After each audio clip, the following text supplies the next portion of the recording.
क्या कर रहा था दरवाजा बंद करके? बोलना क्या कर रहा था दरवाजा बंद करके? क्या छुपा रहा है? क्या छुपा रहा है पीछे? दिखा क्या छुपा रहा है?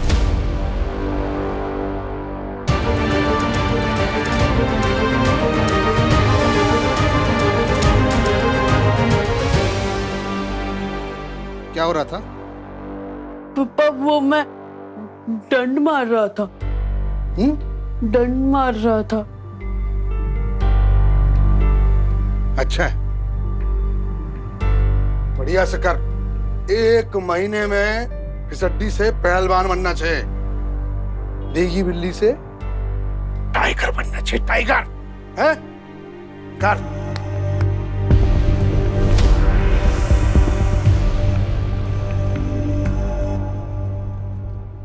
तुम्हें तो बुखार है?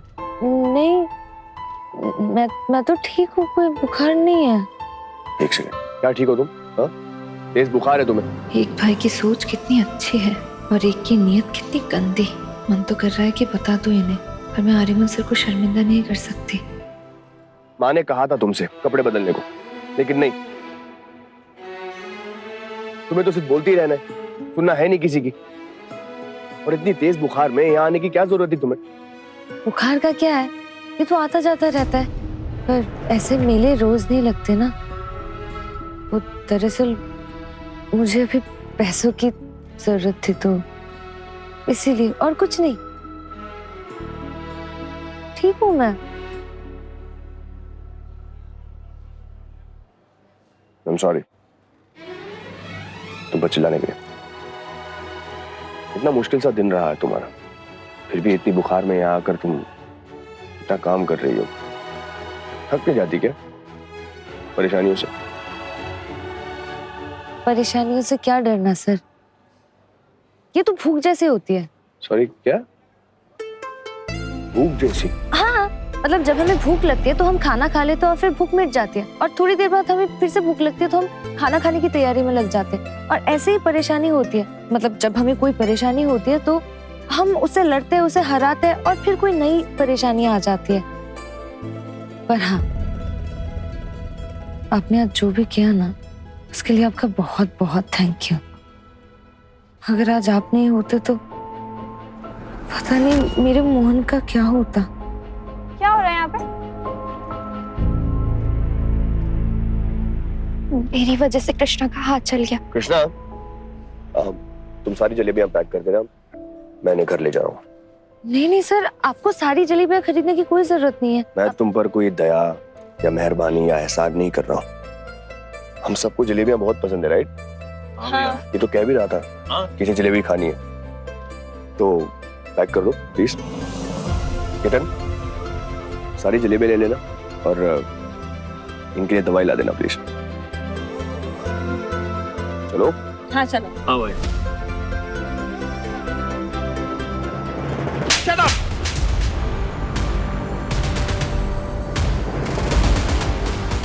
दिमाग में भूसा भरा है तुम्हारे?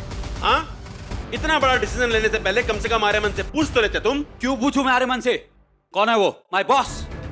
डैड, आपको आइडिया नहीं है उस मंदिर के पास कितने फॉरेनर्स आते हैं। वहाँ पे हम डांसिंग लाउंज खोल के कितने पैसे कमा सकते हैं, आप सोच भी नहीं सकते। पैसा नहीं, पाप कमाएंगे हम।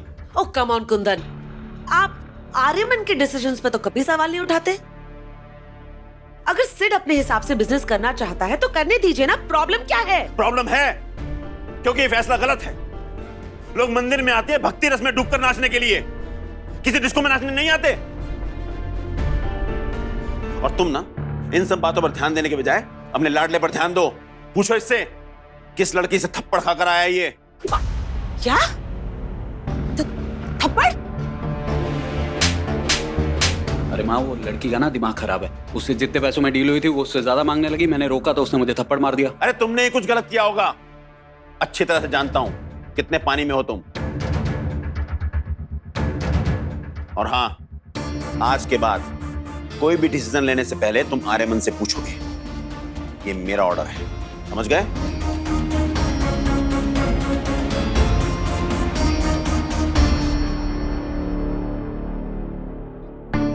कौन थी? किस लड़की ने हिम्मत की तुझे थप्पड़ मारने की? बोल। अरे माँ, वो है ना वेडिंग प्लानर की टीम में, कृष्णा। क्या? वो कौड़ी की लड़की, उसकी इतनी हिम्मत कि उसने तुझे थप्पड़ मारा, मेरे बेटे को मारा। चल अभी चलकर अनन्या को आर्यमन और उसके वो मरहम लगाने वाला वीडियो दिखाते हैं। अनन्या खुद ब खुद उसे धक्के मार के घर से बाहर निकाल देगी। अभी चल। नहीं मॉम, अभी नहीं। कृष्णा को नौकरी से निकलवा कर मेरा मकसद पूरा नहीं होगा। मैं उसे उस जगह पे चोट दूंगा जहां उसे सबसे ज्यादा दर्द हो, और मैं जानता हूं वो जगह कौन सी है। मोहन, देख मैं तेरे लिए क्या लेकर आई हूँ। ये तेरे लिए नए जूते। आज पता है, मेले में आर्यमन सर आए थे, और जब उन्हें पता चला ना कि मुझे बुखार है, तो उन्होंने ना सारी जलेबियां खरीद ली। इतने बड़े आदमी हैं, पर घमंड बिल्कुल भी नहीं है। जूते कैसे लगे? बहुत मस्त है दीदी, अच्छे लगे। दीदी ये क्या, तेरा हाथ कैसे जल गया? तुझे तो बुखार है। रुक, मैं तेरे लिए काढ़ा लाता हूँ। चिंता न थे कर, दवाई ले ली है मैंने। तूने खाना खाया? नहीं दीदी, तेरे आने का वेट कर रहा था। चल मैं दोनों के लिए खाना लगाता हूँ। चल।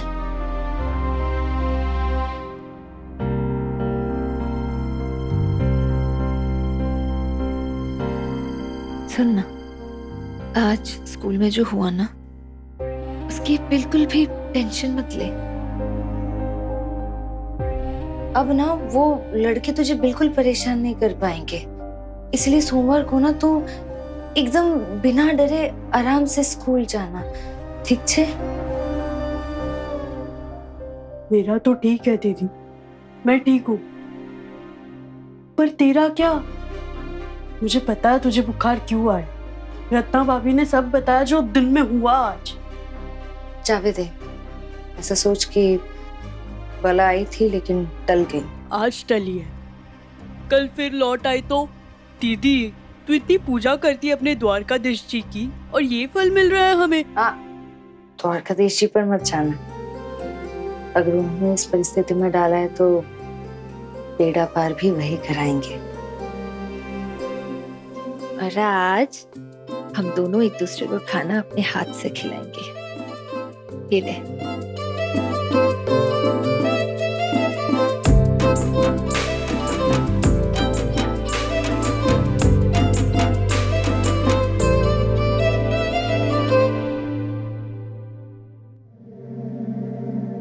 दीदी तू क्यों काम कर रही है? तुझे बुखार है ना?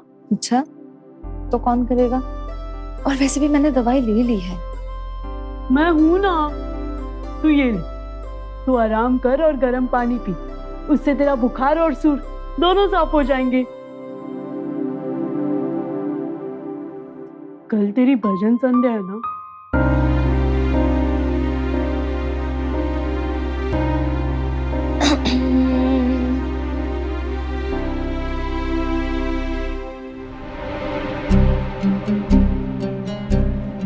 क्या हुआ?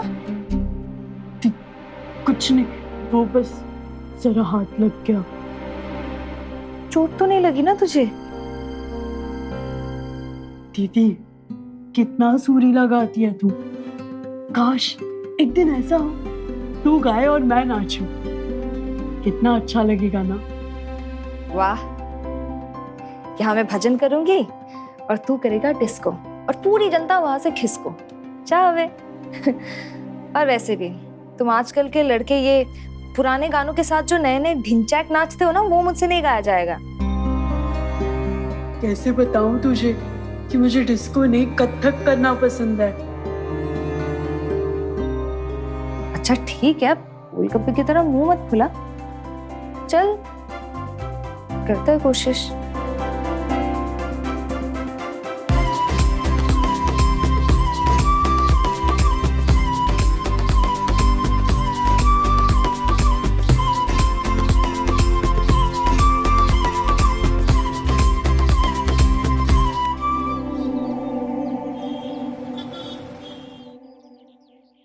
तुम बस देखती जाओ, जो आइडिया मेरे दिमाग में है ना, उस हिसाब से तो मैं इस पूरी जगह का नक्शा ही बदल दूंगी। सॉरी सॉरी मैडम, मैंने ना देखा नहीं, मैं अभी साफ कर। हाथ मत लगा।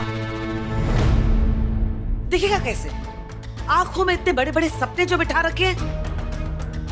मेरी इतनी एक्सपेंसिव साड़ी और इतनी एक्सपेंसिव सैंडल्स खराब कर दी। तुम्हारे पूरे साल की सैलरी से ज्यादा एक्सपेंसिव है ये साड़ी और सैंडल्स। कौन भरेगा इसका नुकसान? रिलैक्स मॉम, क्या रिलैक्स। रिलैक्स? आपकी ब्रांडेड साड़ी और सैंडल की कीमत बेचारी कृष्णा क्या जाने। ना वो किसी अच्छे स्कूल गई है, ना अच्छे लोगों के बीच में रहती है। कहाँ से आएगी इतनी समझ? Just forget it. Otherwise Aryaman को लगेगा हम बेवजह गरीब लोगों को नीचा दिखाते रहते हैं।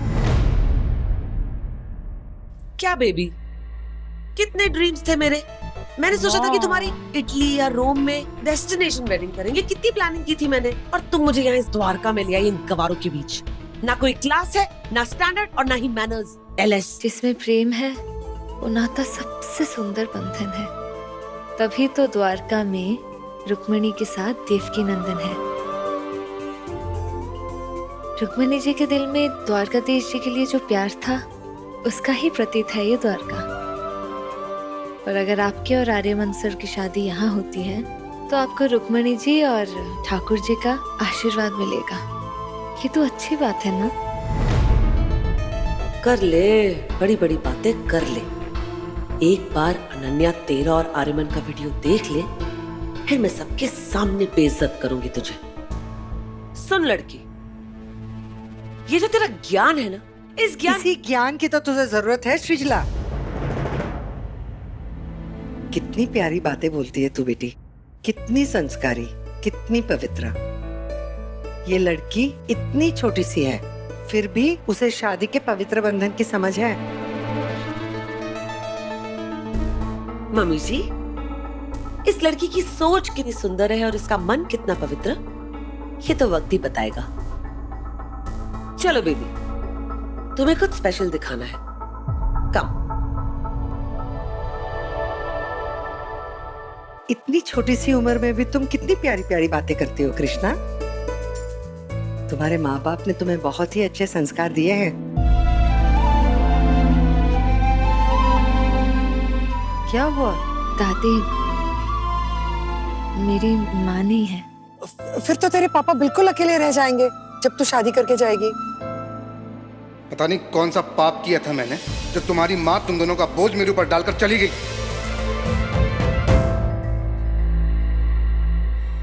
गुस्सा आ रहा है ना तुझे ये देखकर? मेरा तो खून खौल रहा है। just look at आर्यमन, देख। तेरी किसी बात पे इंटरेस्ट नहीं है उसे, लेकिन देख कैसे इस लड़की को मरहम लगा रहा है। बिलीव मी बेबी, मैं तो रात भर नहीं सोई सिर्फ ये सोच सोच के कि जब तुझे इसकी असलियत के बारे में मालूम पड़ेगा तो तेरा तो दिल ही टूट जाएगा। और माँ, इस बेशर्म लड़की को देखो, अमीर लड़का देखा नहीं कि लगी उसे फंसाने। मुझे तो शक्ल से ही कोल्ड लिगर लग रही है। एग्जैक्टली। मैं अच्छे से जानती थी ये आर्यमन ना तुझे डिजर्व ही नहीं करता। I am so glad and thank God कि तुझे भी ये बात समझ में आ गई।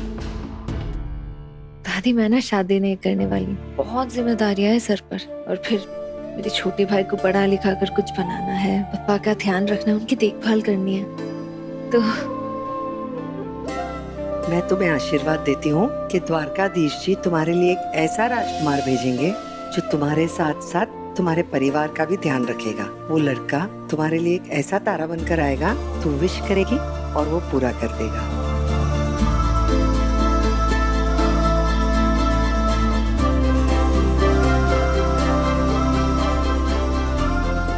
मेरी किस्मत में तो कोई तारा ही नहीं है दादी, टूटे हुए तारे भी नहीं। और वैसे भी द्वारकाधीश जी ने तो ऐसे लड़के बनाने ही बंद कर दिया।